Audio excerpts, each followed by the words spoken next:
오늘 이런 의미 있는 자리에서 우선 발표를 하게 돼 영광으로 생각합니다. 그러니까 이제 일본에서도 이제 작년 12월 달에 이제 총선거가 실시되고 민주당에서 이제 자민당으로 정권이 바뀌게 되었습니다. 최근에 이제 일본 정치를 볼 때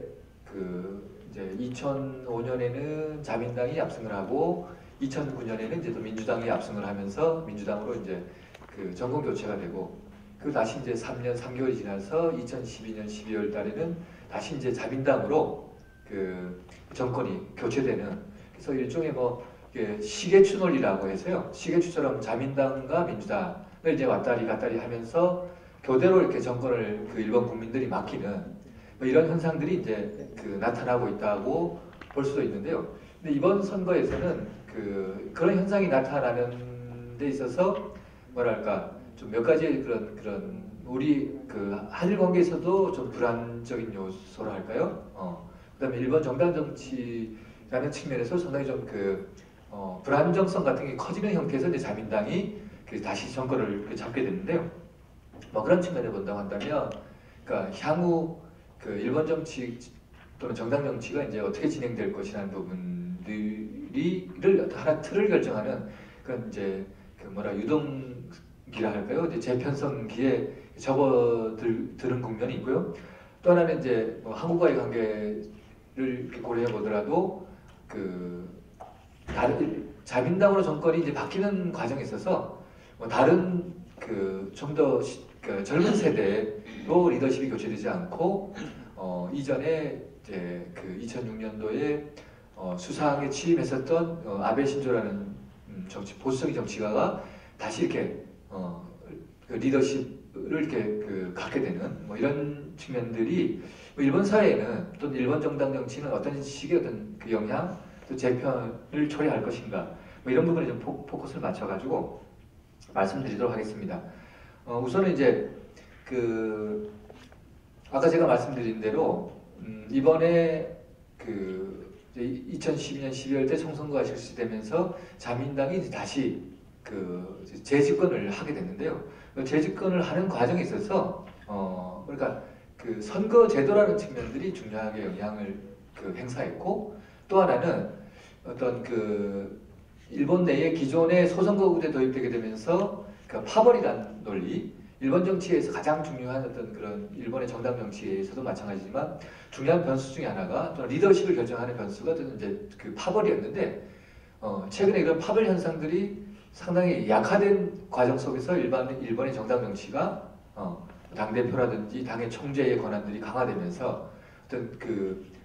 그들의 리더십에 의해서 매니페스토라든지 당의 향후의 어떤 그런 정책들이 결정되고 그랬는데, 이번에 아베 신조 수상이 탄생되는 자민당 총재 선거에서 당선되는 과정을 본다고 한다면 상당히 뭐랄까 자민당 내부의 논리, 즉 파벌의 논리가 상당히 중요한 어떤 변수로 작용을 했던 것 같습니다. 그런 측면에서도 향후에 일본에 있어서의 이 파벌이라는 변수가 중요한 이제 정치적 정당 정치의 결정 요인으로 등장할 것인가 말 것인가라는 측면에서도 매우 중요한 부분이라는 생각이 듭니다. 그래서 실제로 이제 아베 자민당 총재가 탄생되는 과정들을 본다고 한다면, 사실 일본 정치부 기자들한테 여쭤봤을 때 아베 총재가 탄생되는 일주일 전에도 사실 이 아베 총재가 당선되리라는 생각을 또는 예측한 기자들이 많지 않았을 만큼, 그러니까 어떤 의외의 결과들이 만들어졌는데요. 의외의 결과들이 만들어진 어떤 요인 중에 하나는 아까 말씀드린 파벌의 논리인데, 이제 다니가키라는 이제 전임 총재가 장기간 이제 총재를 하면서 그 사람에 대한 리더십이 의문시되게 되면서 차세대 그런 자민당 총재분으로서 이시하라 시게루라는 지금 이제 자민당의 간사장을 하고 있는 사람인데, 그 사람하고 그다음에 이제 이시하라 신타로의 아들인 동경도지사를 했던 이제 이시하라 신타로의 아들인 이제 이시하라의 아들이 이제는 전임 이시가키 총재의 아래에서 간사장을 이제 하게 되는 이제 그 두 사람이 가장 주목을 받고, 그 둘 중에 하나가 이제 되는 그런 식의 예측이 있었습니다만 근데 실제로 이제 총재 선거를 해보니까 아베 총재가 당선이 되는 데 있어서 어떤 그 파벌의 논리가 아까 말씀드린 작용을 하게 됐는데 그 이유는 일본은 자민당 같은 게 상당히 보수적 집단에서 그러니까 자민당을 탈당한 정치가한테는 총재를 시키지 않은. 그래서 이제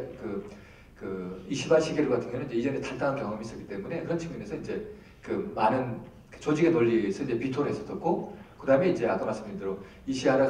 전 간사장은 그 전임 총재 하에서 간사장을 했기 때문에 연대 책임을 물어야 된다는. 그래서 이제 그 신임 그 차세대 군 두 사람이 그런 식으로 이제 제외되게 되면서 가장 좀 뭐랄까 대중적인 인기를, 그다음에 이런 선거에 있어서 이제는 그런 당 대표, 당 총재의 역할이 중요하니까 그러면 대중적인 인기도가 있고, 그다음에 이런 그 경제가 침체되어 있는 상황 또는 이제 중국과의